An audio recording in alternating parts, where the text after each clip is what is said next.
This week at NASA.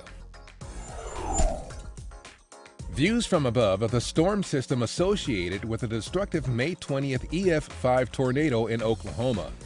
An image from NASA's Moderate Resolution Imaging Spectroradiometer, or MODIS instrument, aboard the Aqua satellite shows the supercell thunderstorm that spawned the deadly tornado. The red line depicts the track of the mile-wide twister that passed just south of Oklahoma City. And this animation of images from NOAA's GOES-13 satellite shows the movement of the storm system across the south-central U.S. An EF5 tornado generates winds of at least 200 miles per hour. NASA Administrator Charlie Bolden was updated on the important work being done at the agency's California centers recently. At the Dryden Flight Research Center in Edwards, the administrator toured Sierra Nevada Corporation Space Systems' Dream Chaser spacecraft.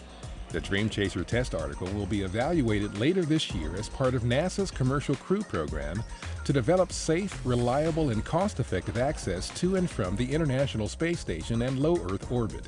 I'm personally excited about having Dream Chaser here at Dryden. I can't think of a better place to be testing a vehicle like this than bringing it right out here to the Edwards Dry Lake bed, which is very historic in its own right. During a stop at Pasadena's Jet Propulsion Laboratory, Bolden was briefed on new technology being developed for NASA's initiative to capture and relocate an asteroid to Earth-Moon space for study, sample collection, and return by humans.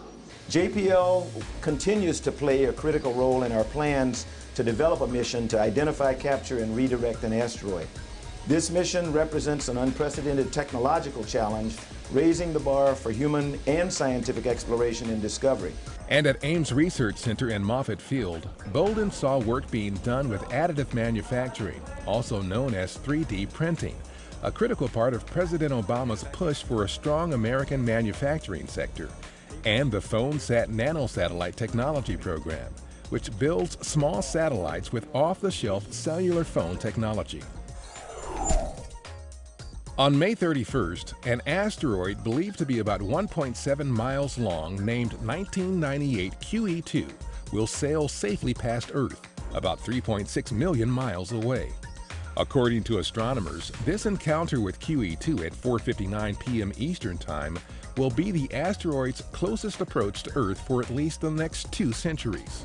There is no threat to the Earth from this close approach, but it provides us a very good opportunity to learn more about this object, the size, shape, and rotation dynamics of this object. NASA's Near-Earth Object Program manages and funds the search, study, and monitoring of asteroids and comets to facilitate a chief NASA priority of protecting the planet from those objects.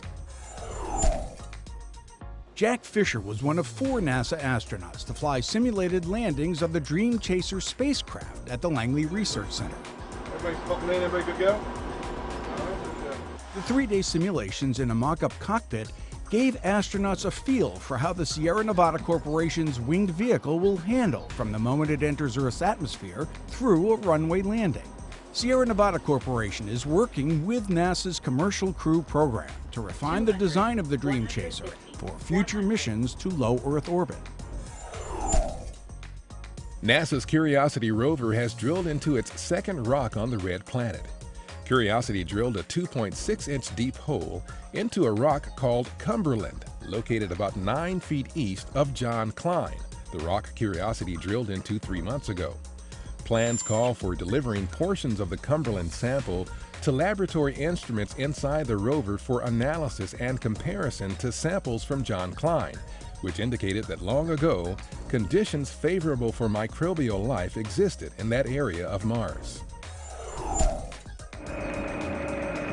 At the Baikonur Cosmodrome in Kazakhstan, Expedition 3637 Soyuz commander Fyodor Yurchikhin of the Russian Federal Space Agency, NASA flight engineer Karen Nyberg, and flight engineer Luca Parmitano of the European Space Agency continue preparations for their launch on May 29th Kazakhstan time for a 6-hour trip to the International Space Station. Meanwhile, a media event at the Johnson Space Center to preview the mission included a NASA social for the agency's social media followers to highlight scientific research aboard the space station and a press briefing covering mission priorities and objectives.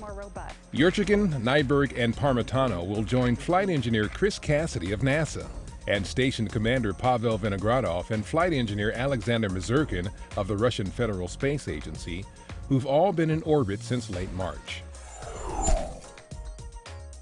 Engine start. Liftoff of the Antares A1 test mission from the... Following its launch on the Antares test rocket in April, the Ames-built PhoneSat CubeSats successfully deployed into orbit and demonstrated that low-cost cell phone-based satellites could work in space. During the flight, signals carrying image data from the cell phone cameras were transmitted back to the ground.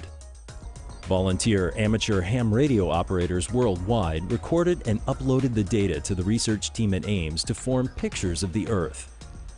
Researchers are already building the next generation of PhoneSat for launch later this year. Goddard Space Flight Center hosted traditional media and NASA social media followers for a NASA social about the Global Precipitation Measurement Mission and other NASA programs. GPM is an international network of satellites that will measure rain and snowfall around the world and provide new insights into our planet's water cycles. Participants heard from GPM scientists about this cutting-edge science and were treated to tours of the facilities where GPM's core satellite was tested. The core satellite is scheduled to launch from Japan in 2014. I feel the liftoff. The clock has started. On May 24, 1962, Mercury astronaut Scott Carpenter launched from Cape Canaveral aboard the Aurora 7 spacecraft. The flight was the second manned orbital mission of the Mercury program, following John Glenn's Friendship 7 flight 3 months earlier. Like Glenn, Carpenter circled the Earth 3 times. The 5-hour mission focused on science and included the first study of liquids in weightlessness and Earth photography.